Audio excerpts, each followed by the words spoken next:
Marcelo will be a little more.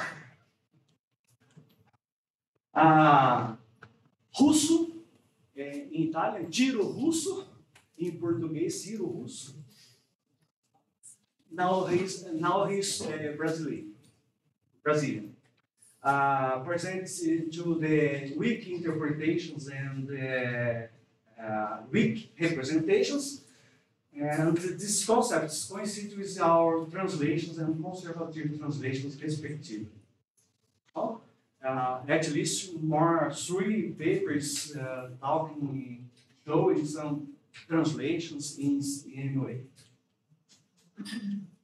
Well, in some moment, the people from CLE tried to develop a little more about translations.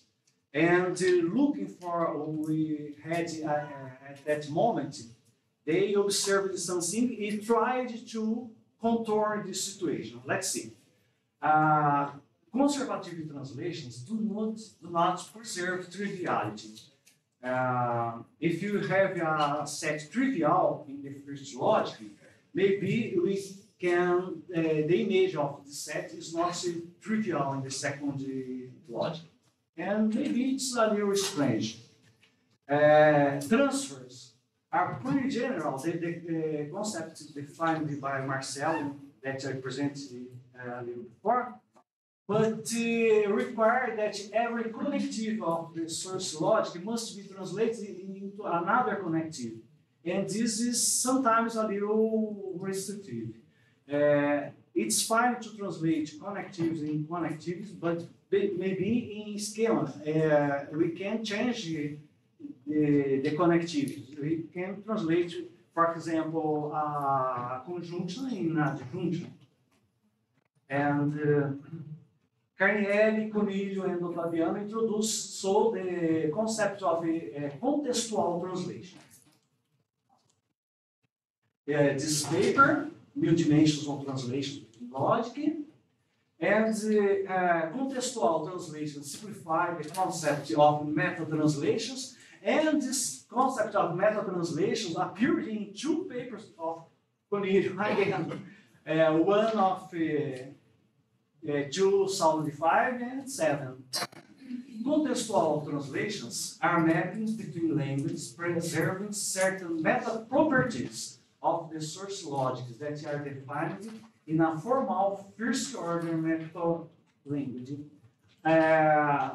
These papers are this one mentioned, this one. But now we try just don't worry about this formalism, but let's try to present the idea behind the contextual translations. So, for that, we have a set X of set variables and another set sigma of schema. A set of propositional variables, a propositional signature. Maybe some of you know this concept of signature, but for other it's not so usual.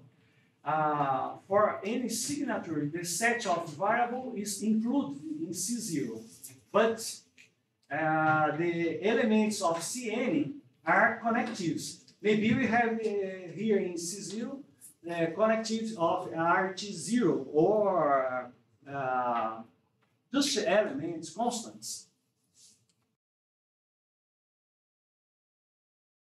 Now, we take the free algebra generated by these sets.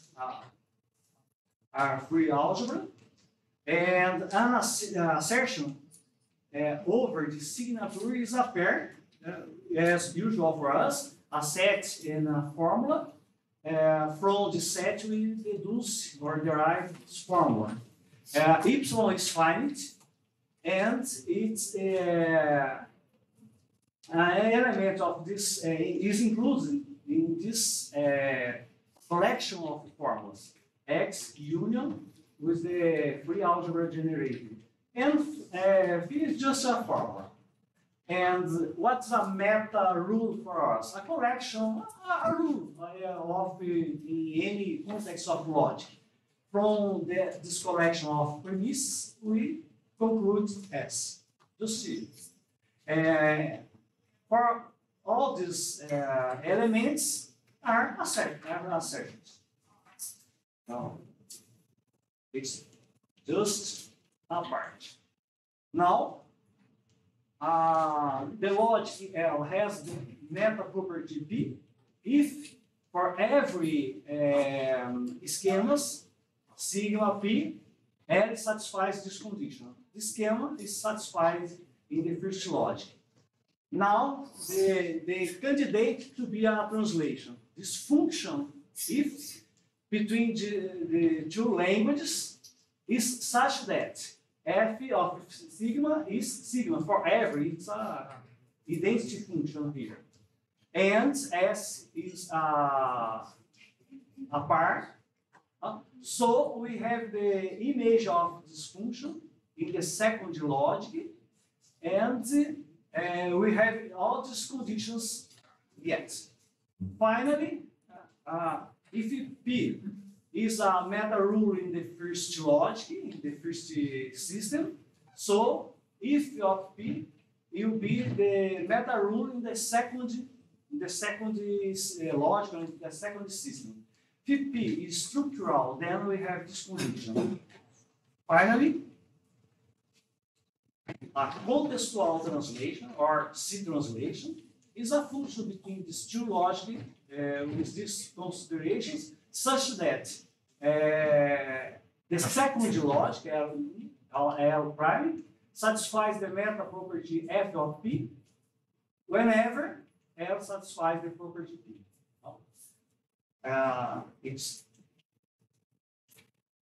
It's a zero extension, or there is at least a formalism very hard to get the definition. But any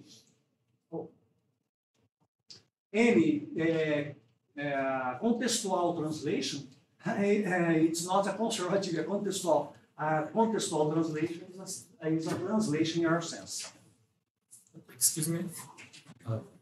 Could you provide an intuition behind the notion of schema?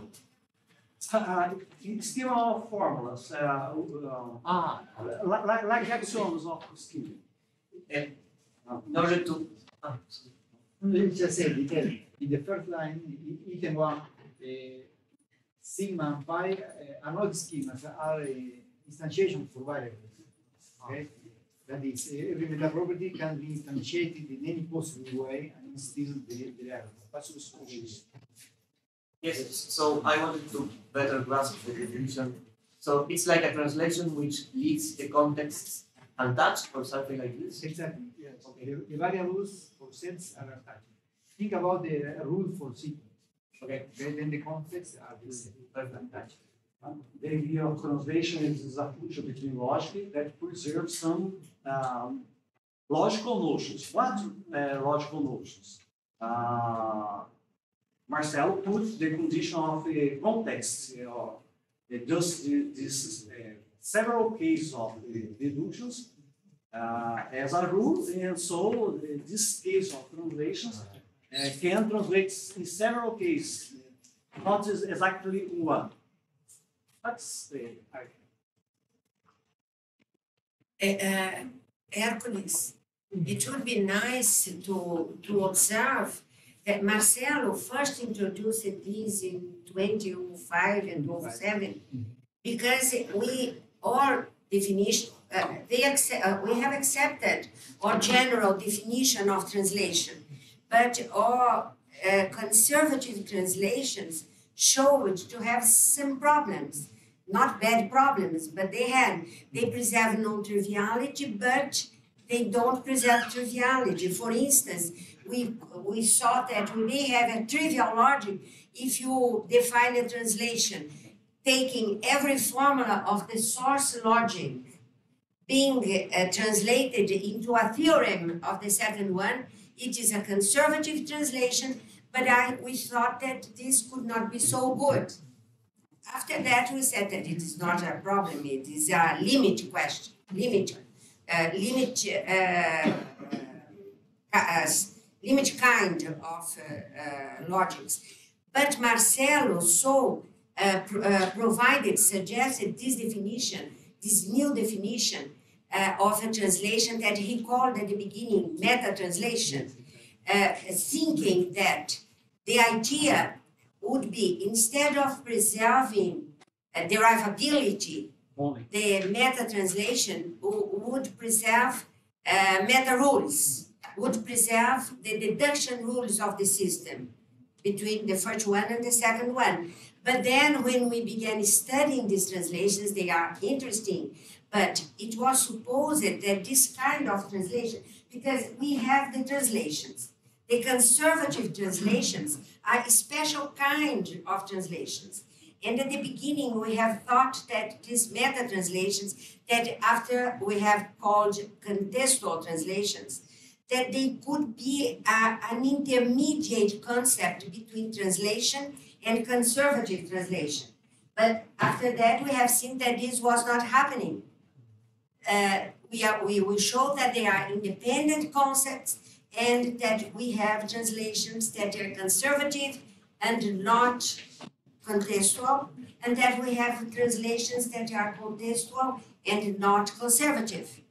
The intersection, we also have translations that are conservative and contextual. And we saw that there are special properties that concerning conservative translations that are not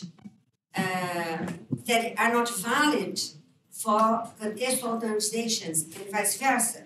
And then after that, Angela Rodrigues, a student of mine, introduced in her PhD thesis the concept that we were looking for, an intermediate concept between conservative translations, contextual translations, between these translations and our general concept of translation. He will show that we call abstract translations. And that was, but we have some questions that are better Notion. face it when we use contextual translations instead of conservative translations, and vice versa. In general, we have a lot of the concepts of the function between logic in the context of translations. So let's continue. For the contextual translations, we have at least these three conditions. If the L satisfies a structural meta property, what's not satisfied by L prime, so there is no contextual translation between the two logics. And a trivial is not say translatable in a non-trivial, the first question. And a monotonic logic is not say translatable in a non-monotonic. So, comparing contextual translations and conservative translations are essentially independent, as Itala told me. So, we have this condition. General functions, translations, conservative translations, contextual translations. In some moment, we will look just this intersection. So, Angela Rodrigues Moreira was my student in graduation, in master's degree, and after came to Unicamp and did the doctorate with Itala, and she worked really hard with translations too.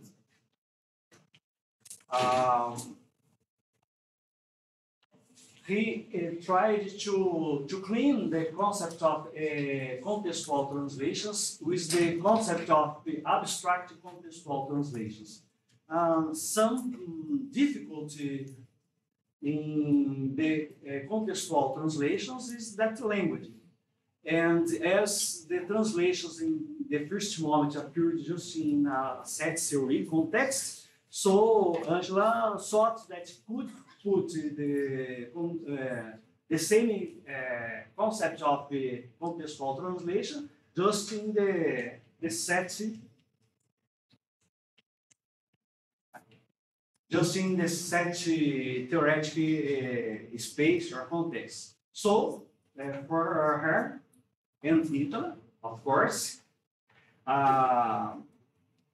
if you have two logic, is abstract logic as usual, and a function between them. Now we have this collection xi set union xi element in the first set. If x1 belongs to consequence of x1 any times, so this implies that the xn belongs to consequence 1 xn. This consequence 1 is the first logic. So, in the second one, then the image of each element belongs to the consequence of the image of each set. So this is a contextual translation just in the set theory context. Comparing, if a function is a contextual translation between Tarski logic, then this function is an abstract contextual translation. It's a very general. If T is a conservative translation, then T is abstract contextual translation too. Now she could compare because it's a little simple, the domain. The domain can be the same, just a set of elements. Abstract contextual translations are particular cases of our general translations between logics. Two. Diagram. Conservative contextual translations and abstract contextual translations.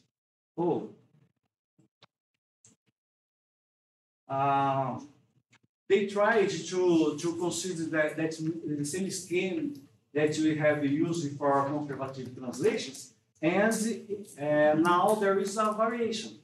For conservative translation, if exists, this function is injective. But now it's not necessary to be injective. They have example of non-injective functions here.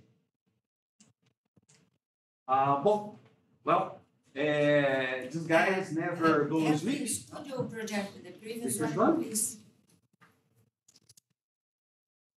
Recall that in the case of conservative translation, we proved a similar theorem, but the T star had to be injected. In this case, it's not necessary. Yes. It's okay? So, there is a family of logicians in Argentina, Familia Figalo. There is a member here today, and they have worked together, the Brazilian and Marcelo. In this year,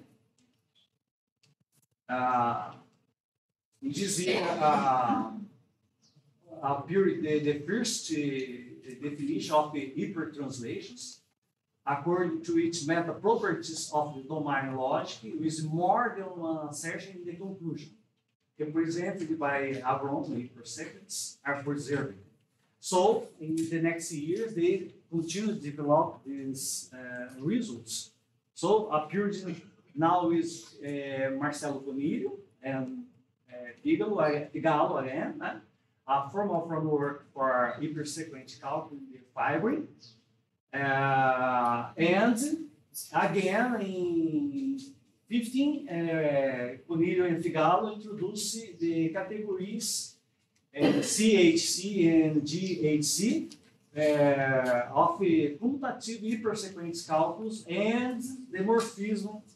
The morphism of these categories are again hypertranslations, always in the context of the translations. And these hypertranslations preserve these general properties of meta properties. It's another way to preserve the same idea in another context. Again, Angela or Rodrigues Moreira The concept of hypertranslations can be simplified, and she proposed this definition.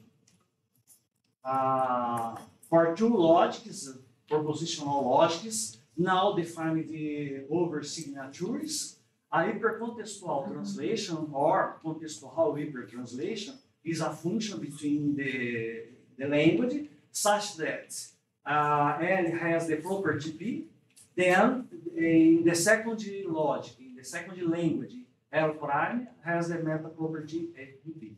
Just this. And hypercontextual translations are particular case of this contextual translation.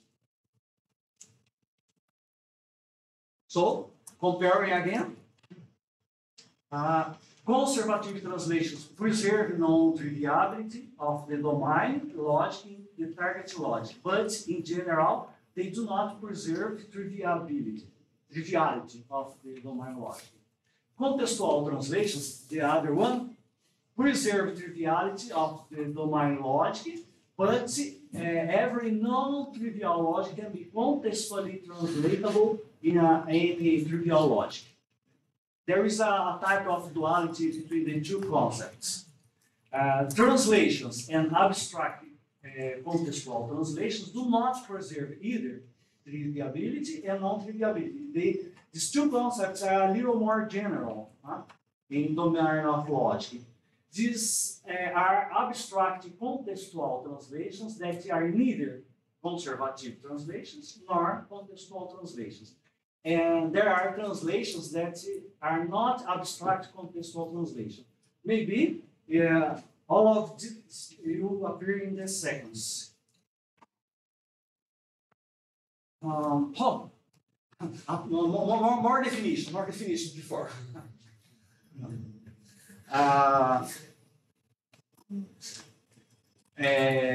Angela Rodrigues Moreira again defined the conservative and contextual at the same time translation between two logics, such that L has the property P if and only if the L prime has the meta property if of P, the image for the function candidate to be a translation.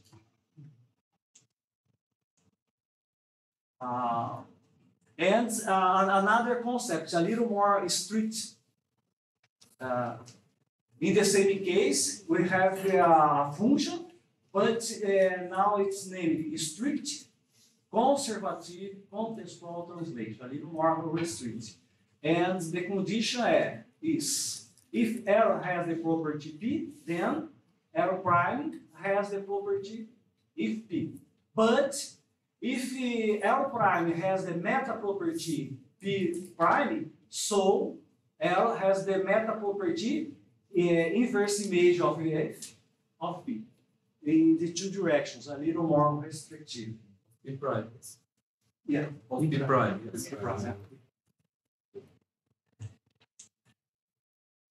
Oh, a non-trivial logic cannot be conservative and contextual translatable into a trivial logic. Oh, also.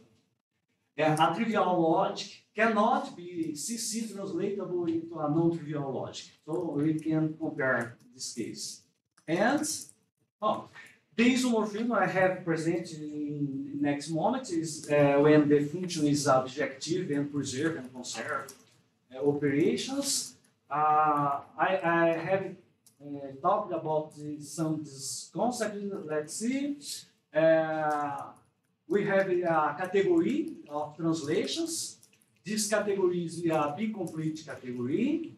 The class of logic is conservative translation is only complete subcategory of this category of translations.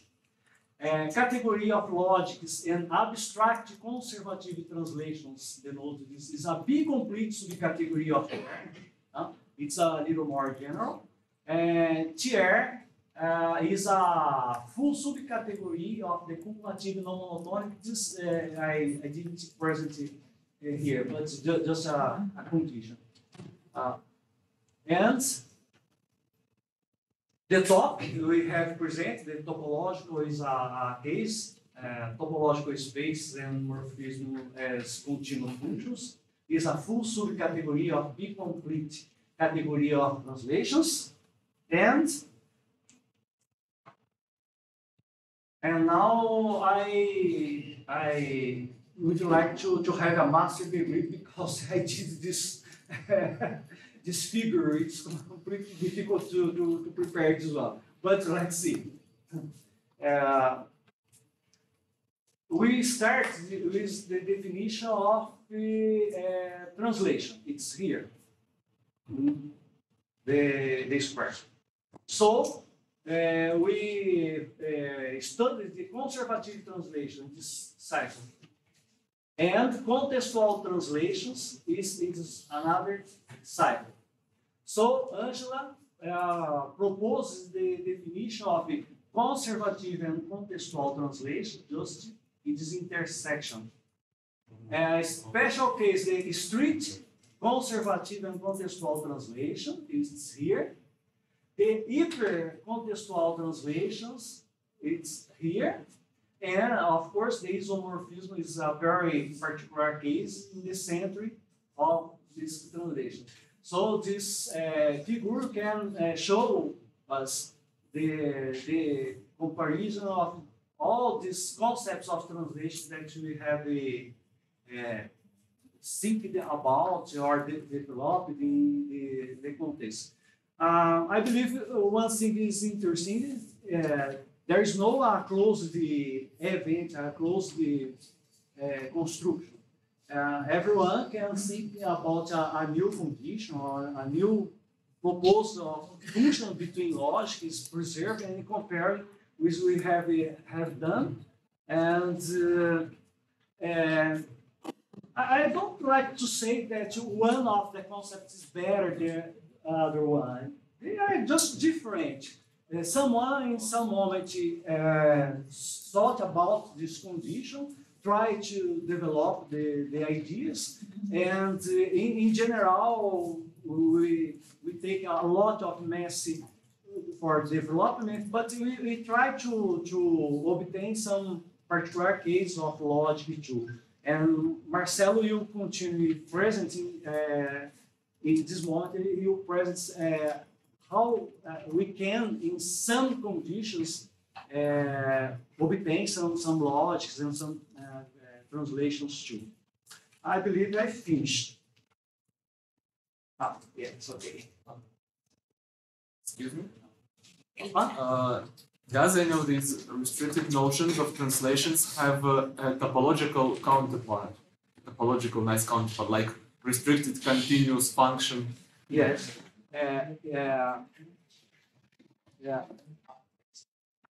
For translations, you use as objects in the category the abstract logics and our definition, the first definition of translation. This first definition of translation is coincides with the continuous function between topological space. But the objects will be a little more restricted for topological space.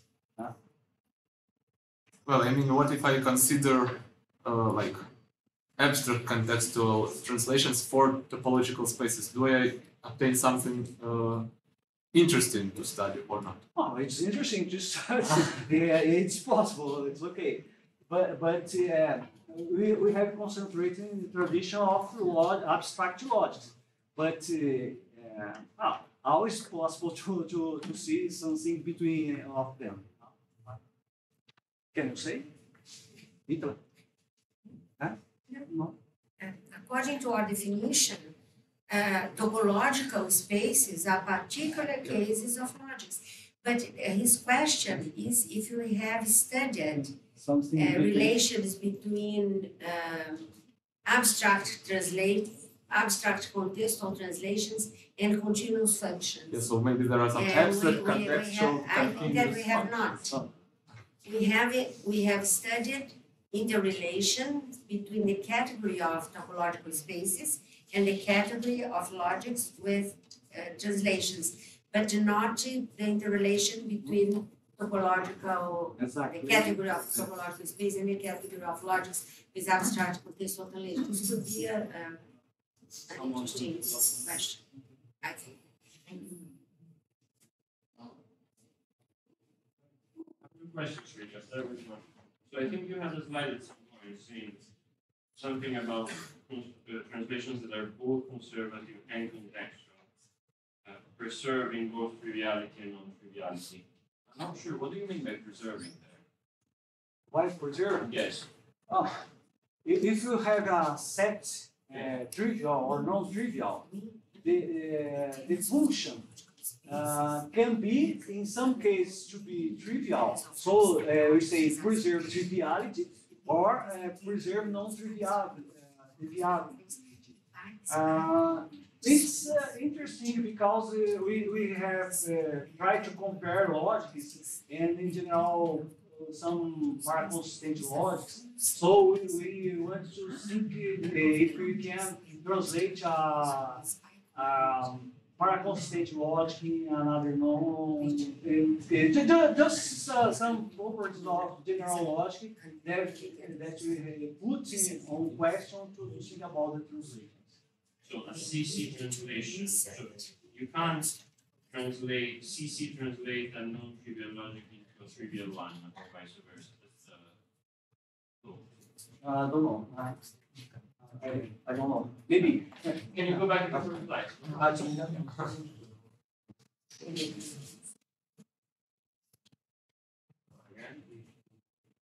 Yeah, non-trivial logic can not be CC translatable into a trivial logic. So it is possible for a non-trivial logic not to be CC translatable into a trivial logic, but it's also possible for it to be CC translatable into a non-trivial logic, correct? Because there's a double negation there. It's Yes. harder to understand. Yeah, yes.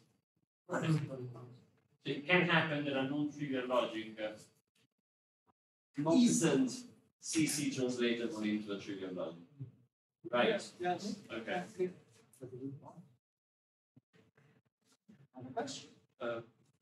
If nobody, yeah, perhaps it will be helpful for me if you could give an example of a contextual translation between two familiar logics, so I can understand. Maybe someone else has a similar difficulty. Better, what's preserved and what isn't. Marcelo, you present since online in the second skill. So, sorry, because that question and the answer got me confused. I understood that the last two bullets are saying that a non-trivial logic cannot be CC. So it is not that it Or cannot, only one word. Right. Yeah, that was my question. Presented several distinct translations. I was wondering whether there is a criterion to choose one instead of the other. Because in the end, you were pointing towards a sort of relativist view, like all those translations are equally good, you know. But like if I want to make a translation of one logic to another, what's the criterion I should use to decide between the distinct models you mentioned? Why do we look for translation? So the first translations try to preserve relative consistency, and sometimes we use for another condition. One very simple we did sometime. In general, when we study the propositional logic, we want to look for the tautologies or the theorems, and we would like to try the contradictions, exactly the opposite. How we can derive or generate all the contradictions? Oh, well, one way we look for the Schoenfeld system that is proposed just with the new join as the principal connective and rules. So we put conjunction. We permute the union for the intersected conjunctions, and we could prepare a lot of axioms for a logic of or a system. Don't say a logic, a system of contradictions. So we had another. How you do that? As we have proposed a problem for us, we tried a way to develop these conditions.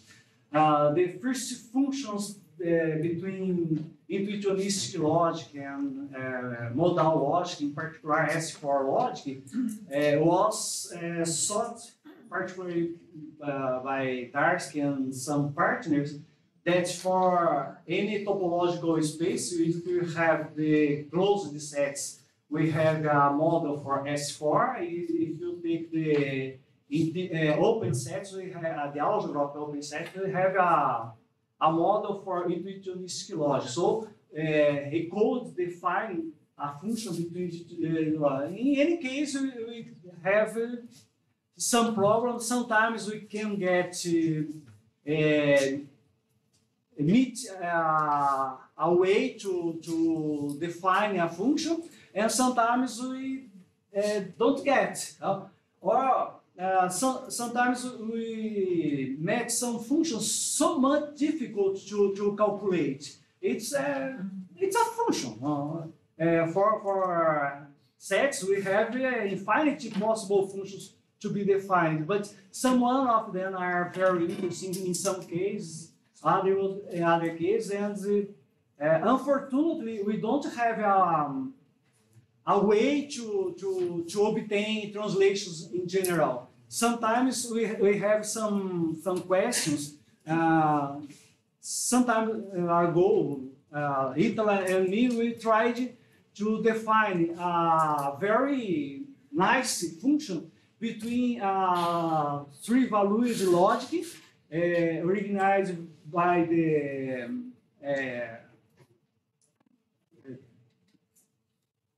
partial models of Professor Newton da Costa that Marcelo and Silvestrini have developed, and a particular case of modal logic. And unfortunately, we didn't get this function. And we know a paper that says that for any three-valued logic, there is a translation, a conservative translation into a modal logic. We know that there is some, but what logic is there? We would like a function, translations that we could understand and calculate exactly what happened in each. It's not always the case. Sometimes we didn't get.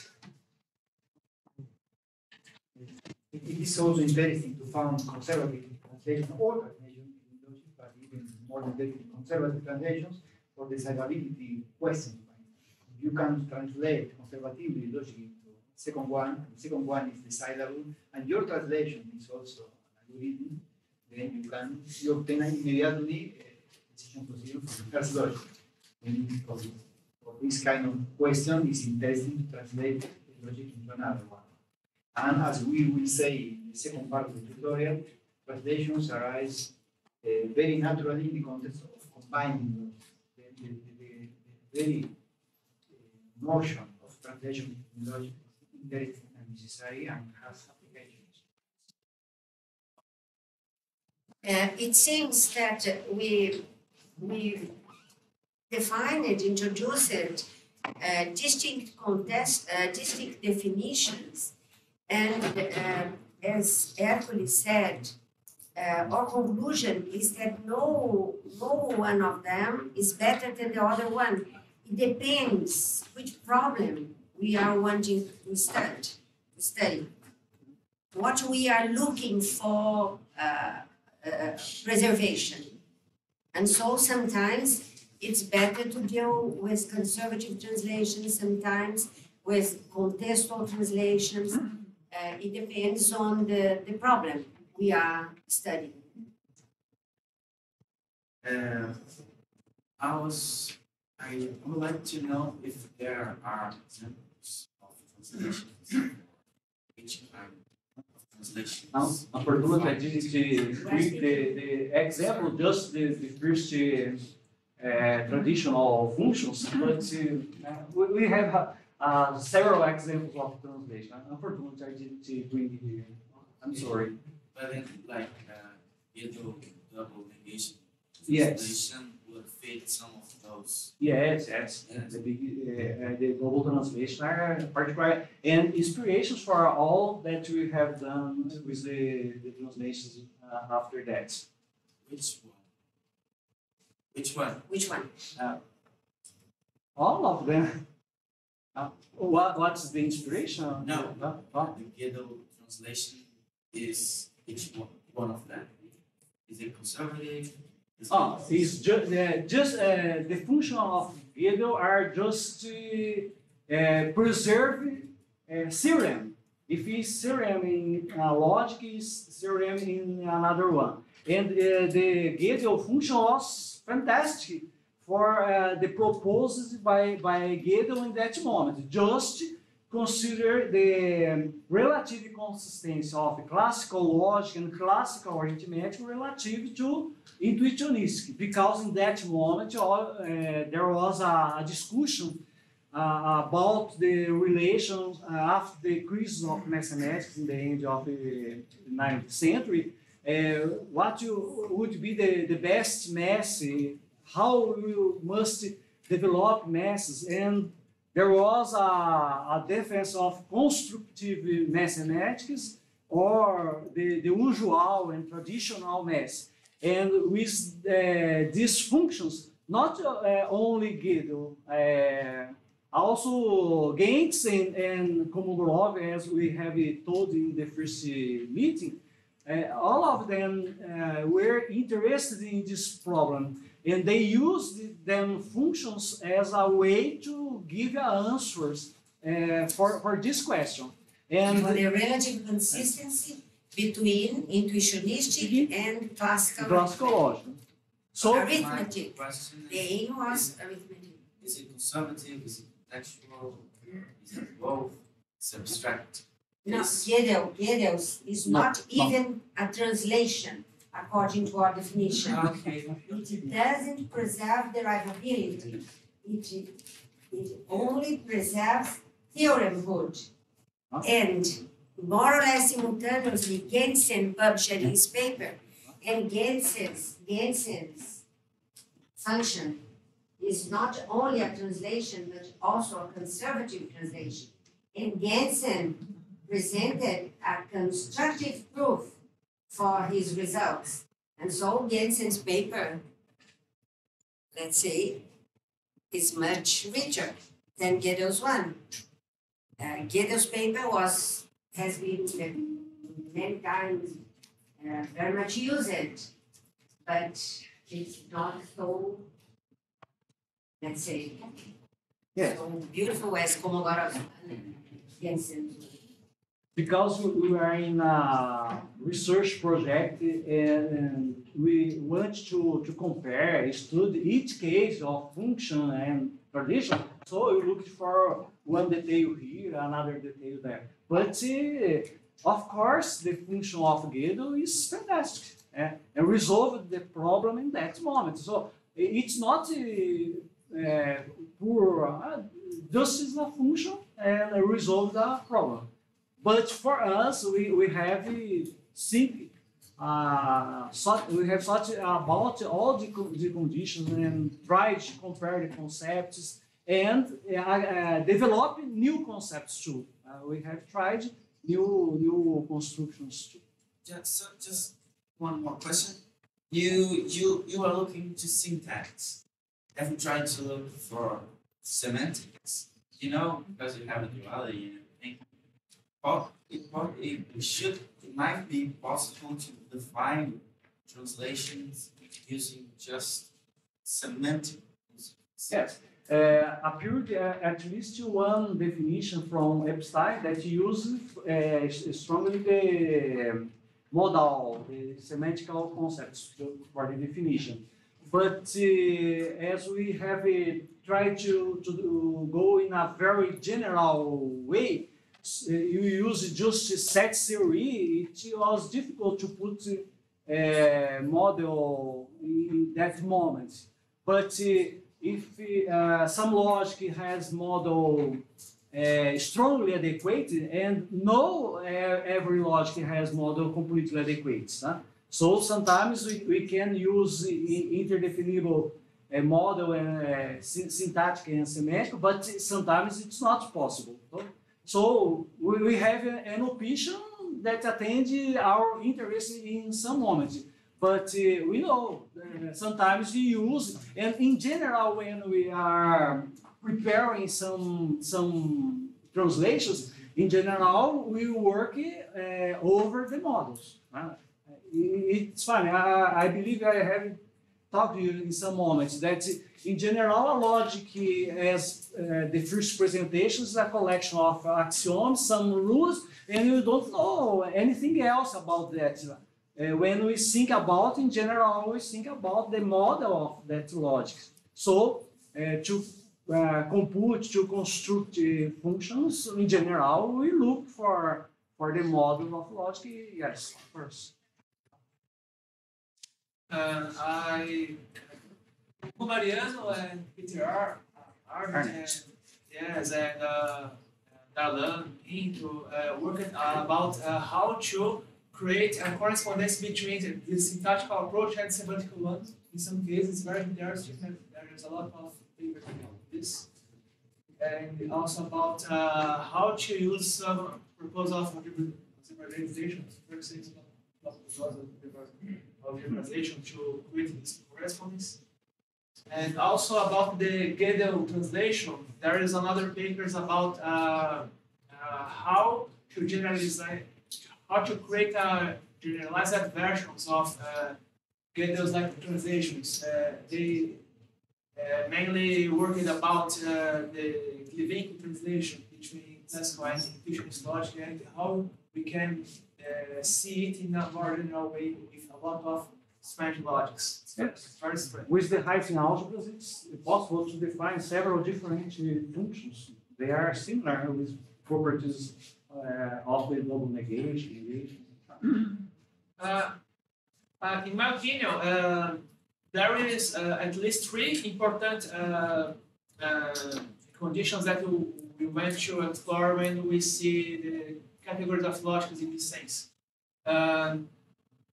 We went that our examples needs to be in some sense or fit in these categories, but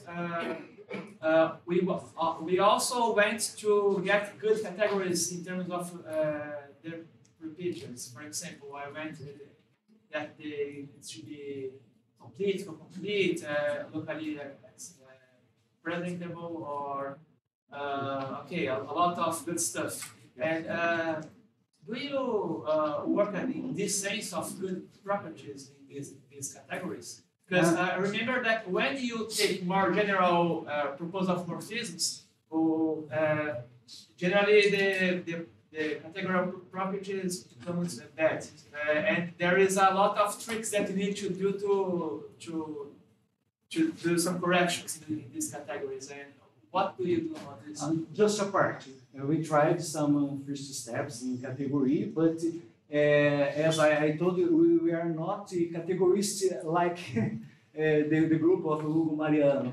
But some first steps we have developed, but it's little steps. An important thing that I worked some years ago is about do some quotients in morphisms. When you do some quotients, some good properties are valid now. So it's very interesting. So it's a good way to correct it in a good sense of the categories. We saw some questions about that because when we were looking to construct some functions, we used the algebraic models. And in general, for logic with Lindenbaum-Tarski, we have a way to construct these models, and in some moment we need to, are these functions consistent and between the model translations too? And so we could, in some cases, to show, yes, it's okay. But I'm not sure that I have done everything that you have thought about. But there is some step, of course, that we have developed using the quotients and the general instruments of universal algebra.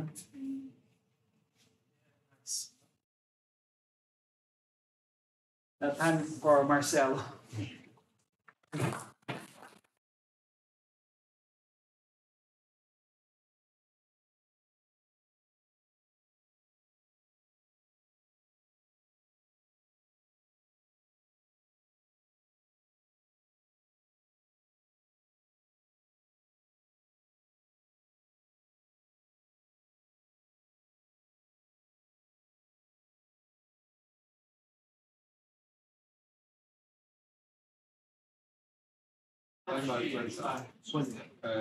Modo para deixar lá embaixo. A outra. O outro é.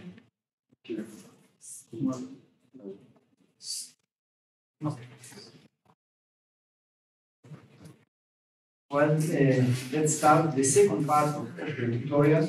The first part, Hercules has shown how to translate logic. And in this part, we will see some applications, let's say, concerning combination of logic. And the idea is we need to explain to you why to combine logic in the same manner as we need to explain why to translate logic. The question why to translate or combine logic.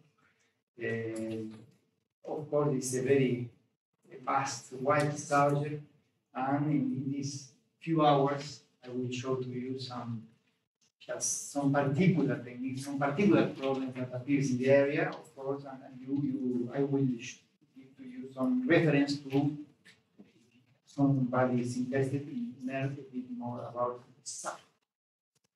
Okay. Well, this is a school dedicated to Da Costa. Grateful for all the academic stuff I learned with him, but this particular tutorial I would like to dedicate to Amica Cernadas from Portugal, who was my teacher on combined logic. Okay, this part of the tutorial will be mainly based on the stuff contained in that book from 2008. Was the Carnieri, Coniglia, Gogavai, Paula Gouveia, and Cristina Cernadas, Analysis and Synthesis of Logic, that you can find in the usual channels. And together with this, the entry on the Stanford Encyclopedia, where Camille and I combined logic. Marcelo, present the sound is not good. Okay. Please speak. Can you hear me now? Yeah. Okay. I don't like to speak very loud. This entry is revised each 3 or 4 years. It was revised in 2020. And also in a paper that a preprint was published in 2005 and it was definitively published in 2007, which gives origin to the contextual translation. Then in 2005 is when I started to think about preservation of meta properties. Then the last part of the tutorial will be devoted to explain to you how to preserve meta properties and interesting stuff.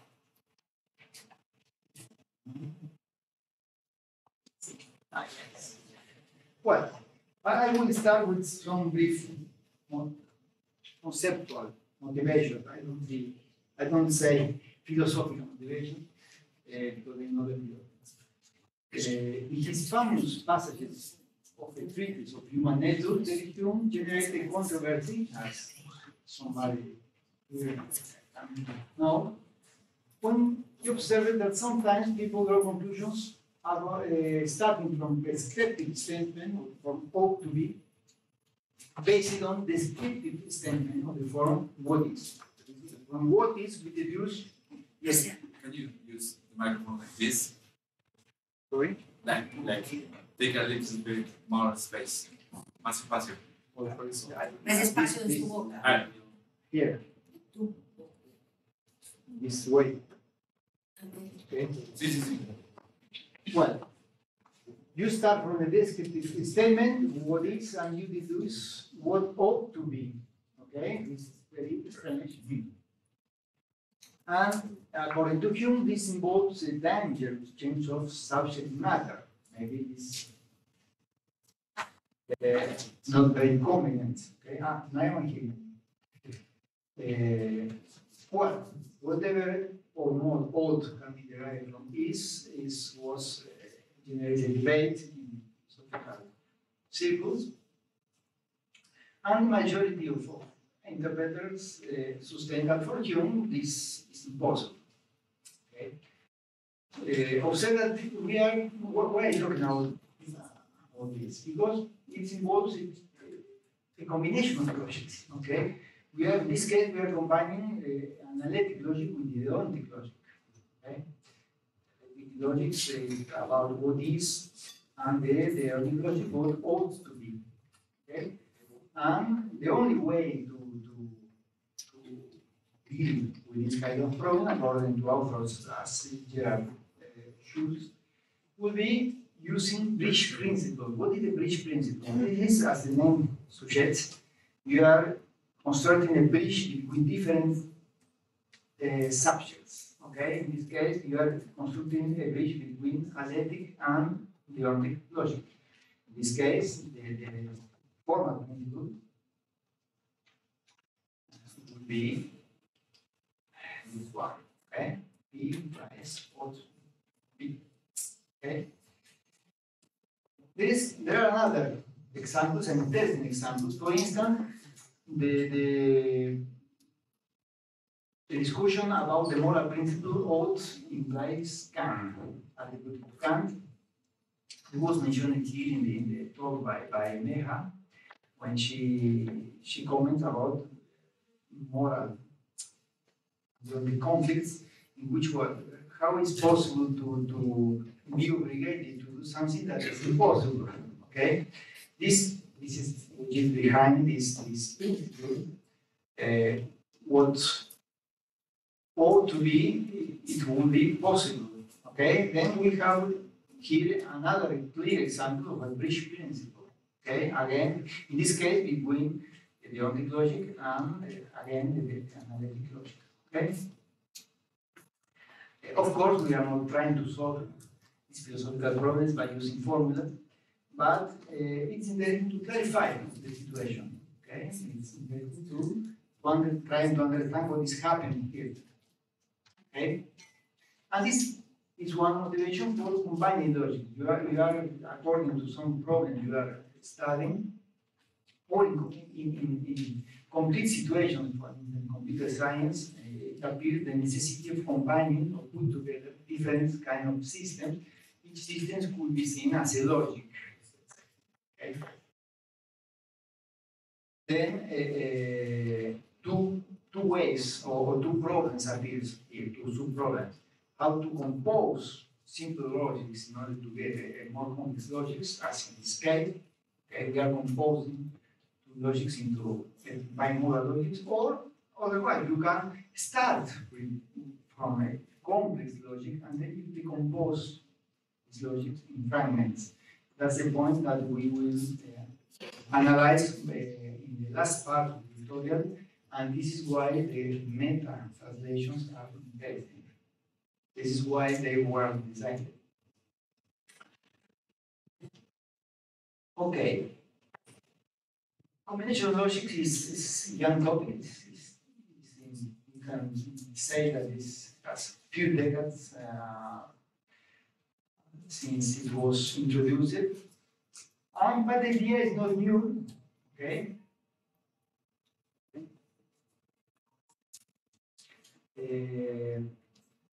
philosophers and logicians from Ramon Llull to Leibniz have thought about the possibility of combining different logics, okay, as a sort of combined mechanism for combining logics in order to interact and cooperate instead of competing, okay? But arriving to contemporary era, the contemporary logics, the first methods that appear for combining logics are come from modal logics. All the first methods that appear in the literature for combining logics are for combining modal logics. Okay? One of the first methods, maybe the first formal method for combining logics, was a product of logics, which was independently introduced by Segever and Sedman. Another method that maybe you hear about is fusion of logics introduced by Richard Robinson and fibering of logics introduced by Doug Gabay in the 1990s. But all of them, as I said, were dedicated to combining modal logics only. And of course, we have a plethora of logic systems, and it's interesting to generalize these techniques to another kind of logic, to reference to any kind of logics. That would be the idea. Okay. Another methods appeared after this first proposal. For instance, parametrizations introduced by Cernadas and this group in Lisbon, and temporalization. All of them dedicated to software specification. This is where appears the necessity of combining systems in computer science. Okay? Is a very useful technique. All these methods I have mentioned in the previous slides were encompassed in that we call algebraic or categorical fibering, which was introduced by Amílcar Cernadas, Cristina Cernadas, and Carlos Calero in Lisbon. This very interesting methodology is based, as the name suggests, in category theory. This is why we will use very simple notions from category theory. And this method allows to not only integrate all the previous formalisms for command logics into one, but also to naturally extend the method for command logic to any practically to any kind of logic. That's an interesting thing, because now we say, well, we can combine logics in general, not only modal logics. Okay?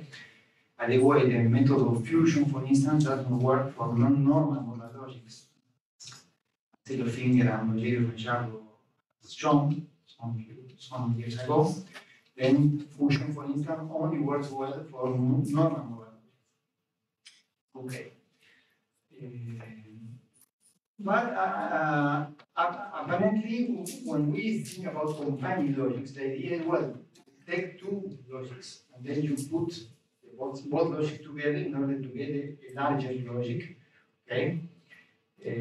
But what about thinking in the opposite way? That is, we start from a complex logic, then we decompose it in smaller fragments, in parts. For instance, it's possible to separate even classical logic. What about thinking about these fragments, the conjunction fragment separated from the implication fragment? That's an important, interesting question. Or how to analyze the pure modal fragment, given modal logic, for instance. And then there are several methods for this. One of them we can mention is the method introduced by Walter Carnegie, post-referential semantics, that I think that it was mentioned in the talk by João Marcos and Walter last week. And this can be seen as a paradigmatic example of how to decompose logic. But in this tutorial, we will be mainly interested in how to integrate logics, okay, instead of how to decompose, but we will analyze some examples of how to recover logics from its fragments. Okay. As I said, when you combine logic, you can be interested in creating new logic from different, when different aspects are integrated. For instance, you can be interested in combining modal logic with consistent logic, for instance, or complete logic, and so on. This happens, for instance, in software engineering and security. There are several examples that people are integrating different logics, let's say. And would be interesting also philosophically, as we say with the first examples of Hume's and Kant's principles, you are integrating different logics, okay, for philosophical questions. How should be the combining logic? The idea, well, we put together two logics, then we can define very large logic. Maybe this is useful. The idea is that combining logic, at least a principle, the outcome would be, well, the combined logic should be minimal in some sense. The idea is, well, we extend minimally both logics. And maybe it would be a conservative extension of both of them. For instance, would be an interesting requirement. And we will be to extend both logics and to be a minimal extension, not to put classical logic or something too strong when you are combining two non-classical logics, for instance. Okay? Yes, to have a minimal extension in some specific sense, and this is why the language of category theory will be interesting, because basically we will take the supremum of the logics. That is the idea of having the least logic that extends the previous one. This kind of supremum or a coproduct in category theory. I think that's the idea of category theory.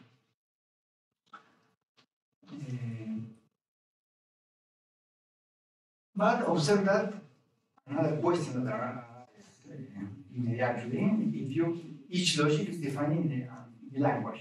Okay? At this point, we will deal with logic defined on specific languages. Okay, not logics in the more abstract sense that everybody has shown, but we are interested in concrete logic. Then we will take in consideration the propositional signatures. Of course. In this tutorial, we will restrict ourselves to propositional logics, because the degree of difficulties for going to higher other languages is hard. It was done, several kinds of logic, but in order to understand the basic concept, we will maintain the propositional level, but by using signatures. Okay?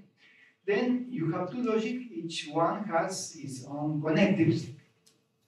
Then you need, if you want to put together both logic, you will put together all the connectives, okay? Then you will define a mixed language, because of course you don't want to keep separate both languages. You need to integrate, because the idea is to talking about mixed formulas. For instance, if you are combining analytic logic with Leontic logic in order to represent the post-Kant problem, then you would consider a principle of obligatory P implies a possible P. This is a mixed formula, okay? You are combining the formula from the Leontic logic with another from the analytic language, then you get a mixed formula, okay? Then it's necessary to understand how to combine languages, but it's very simple issue, okay? Well, then I will start by showing to you very briefly this very brief survey on the first techniques for combining modal logics, that is, products and functions and filing, Gabai's filing of modal logics. Recall that all of them are devoted to modal logics. What is function and modal logic? Probably some of you have sometimes hear about this, because it's very well known technique. There are several important papers on function. this is represented in both environments, let's say, proof theory and semantics. Okay, then you perform fusion of modal logics both semantically and syntactically, let's say, by using Hilbert-style actions and Kripke semantics. What about the semantics? Well, we will consider standard Kripke models, that is the Kripke frame together with evaluation for the propositional variables. W is a non-empty set of words, and R is a binary relation on W, the accessibility relation, and B is a function from the propositional values into the power set of W, the words in which each propositional variable holds. Okay. Well, suppose that you have two modal logics represented by classes of Kripke models. Okay, each logic has its own class of frames. Indeed, then you expand with evaluation each frame. Suppose that you are denoting by box 1 and box 2 the respective. Oops, sorry. It does not work very well. Suppose that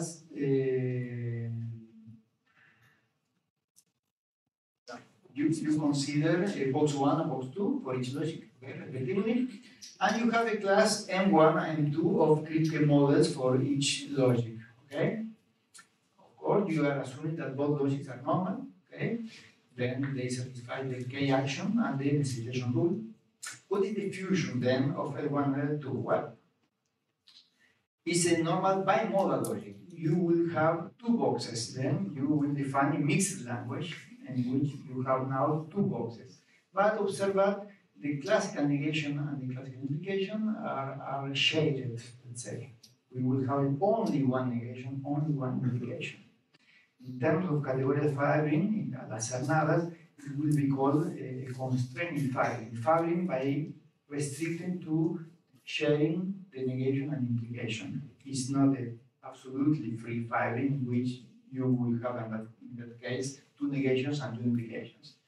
But people at the time was not thinking about such a degree of the generality. They think, well, I want to put together two modal logics. Then, of course, the classical part is granted for both of them. I want to know what happens with the modalities. Then they put together in parallel, let's say, both boxes, okay? And just one negation, just one implication. What is the semantics? The semantics is given once again by Kripke models, but different ones. There are Kripke models, Kripke frames for bimodal logic. Then we need two different accessibility relations, okay, over the same set of words. And then we use independently each one. It's very simple notion. It's of course the more natural idea that one can have. Put together and consider the bimodal logic. Okay? Then we use R1 for the box 1 and R2 for box 2. Very, very simple. This is what is called a bimodal logic, and then the reduct of this model is each a model of one of each respective modal logics. Okay? The reduct one is this one is a model for M for logic 1, and the other reduct is a model for L2. Very natural, simple, not complication at all. Then we can, of course, compute in this case or evaluate mixed formulas as this one. Then, for instance, we can take an instance of action T for logic 2, for box 2, and put in one necessitation in front of the formula. This is a mixed formula. It does not belong to any of the previous logics. It's a new formula for a new modal logic constructed from the previous one. Okay? nice. The semantics is natural. We use each relation in order to evaluate each box. What about the proof theory for this? Well, the Hilbert calculus. Just put together both calculi. Okay? Very simple. And observe that you have only a single modus ponens to evaluate because we have just one implication. Implication is shared. And we have the classical logic together with two modalities. This is the fusion of two modalities. Very simple. But, for instance, this formula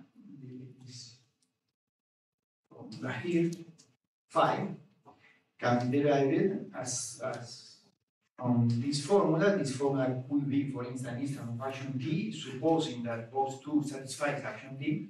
Then we put this as an action. Then this is a value formula. Then you apply necessitation with respect to the first box. Then you obtain that phi as a theorem of the mixed logic. Well, it seems to be extremely simple, but things are not so simple.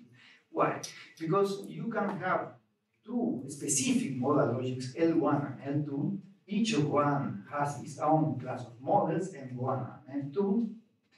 Then you combine the classes of models in this way, and you combine the Hilbert calculi, putting together, and then you can lose completeness. Okay, this happens with frequency. Then things are not so easy. Then it's a very hard question how to show that this mechanism preserves completeness. Soundness is very easy to prove. The problem is with completeness. Then we arrive to one of the main problems of the subject of combining logics. Completeness preservation. This is one of the main problems. Okay? You have not any a priori guarantee that when you combine two complete systems, the filing, the combination is still complete. You need to impose in general several restrictions or properties or meta properties maybe of the logics. For instance, sometimes you need to have an implication that ratifies the deduction meta theorem and so on.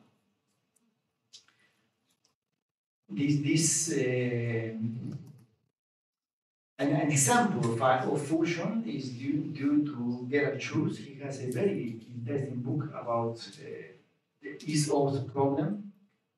He introduced a very interesting techniques for performing fusion of modal logics and first-order modal logics. Very nice work due to Schulz.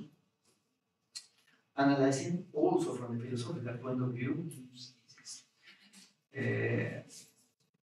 It is interesting to note that fusion of logics was anticipated by Melville Fitting in 1868.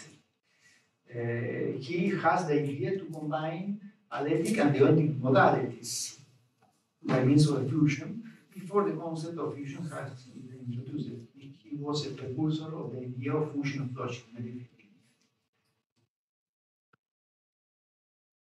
As I said, the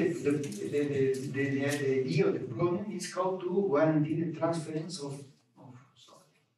of meta properties in the fusion logics. Okay, completeness, finding model properties, another question. You have no guarantee that preserves model property, interpolation, and so on. There are a lot of important properties of logics that cannot, in general, cannot be preserved in fusion logic. Okay, people that have studied extensively this technique are, among others, Kit Fine, Gerhard Schulz, Marcus Crash, and Franz Walter. They have studied a lot of this process for combination of logic.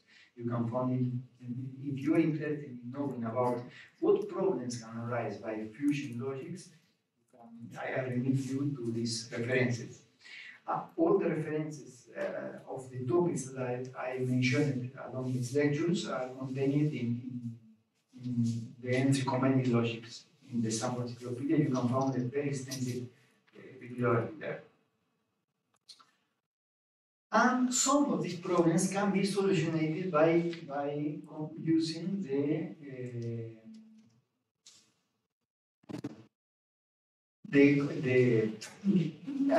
this technique of fusion logic is contained in the concept of algebraic fractal logics.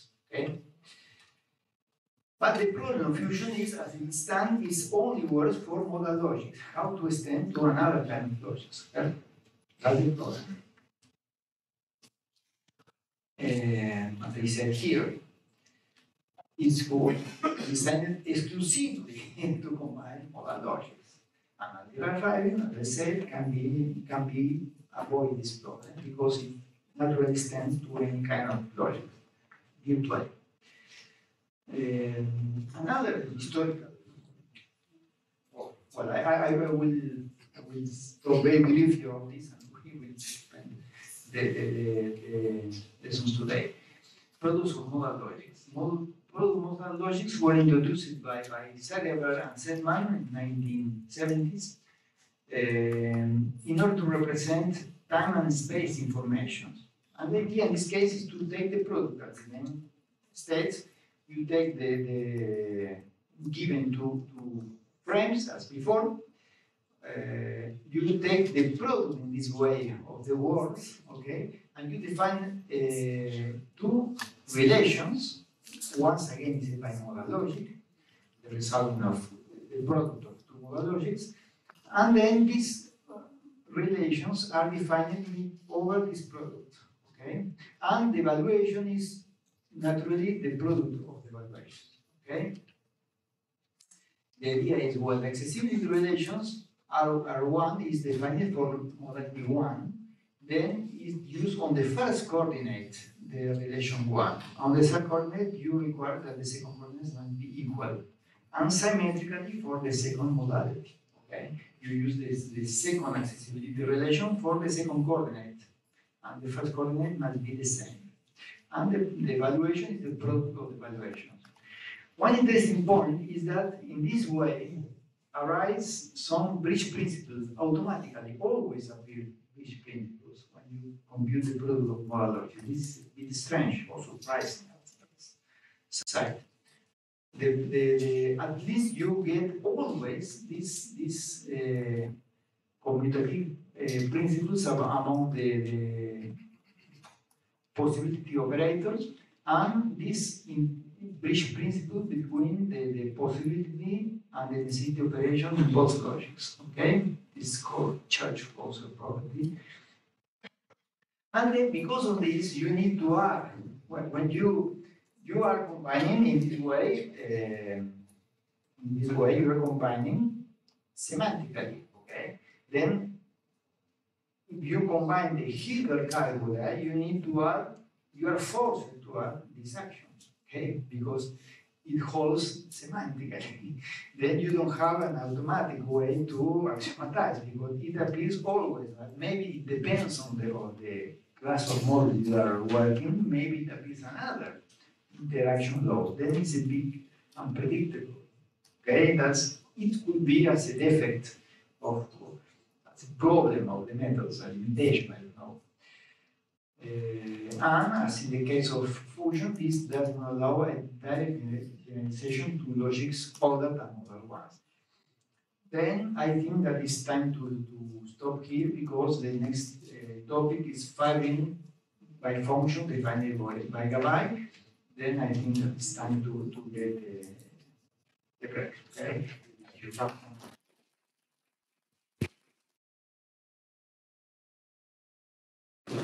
Waiting or on.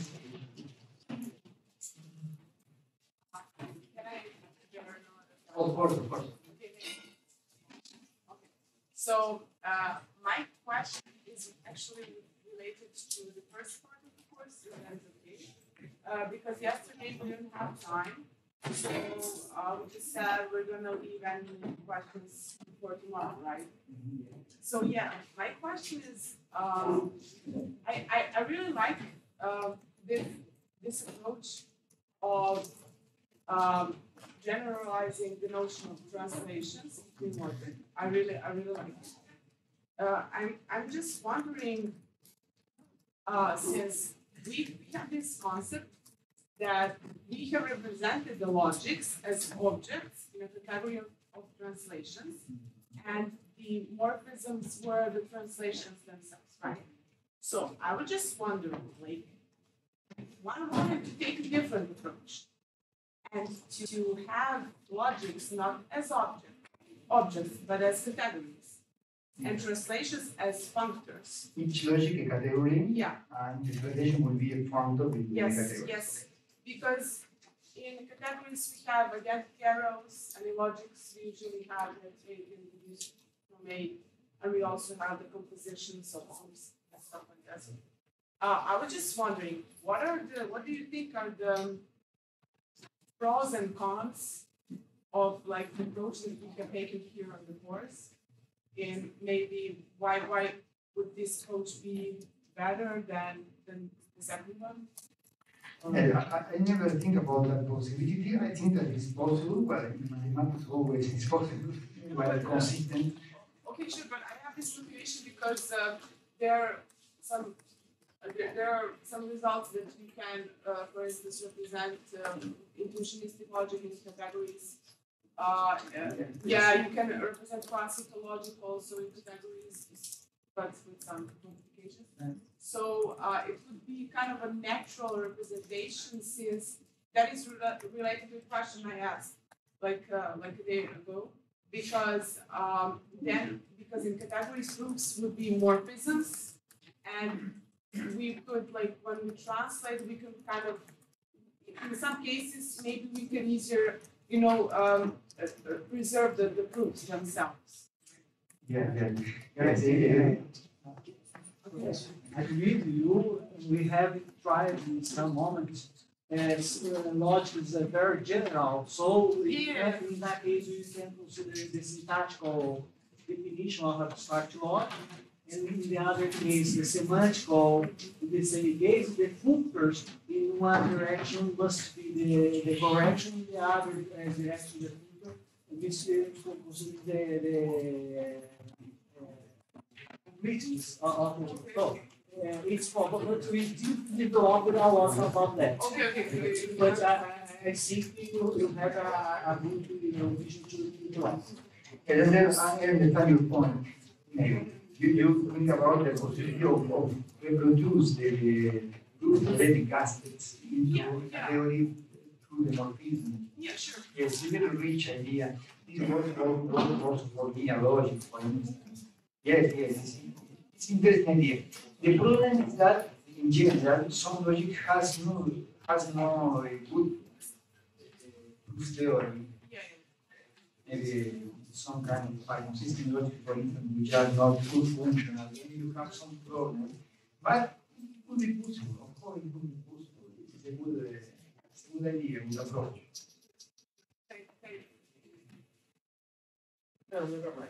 Okay. Bye. Drink it off.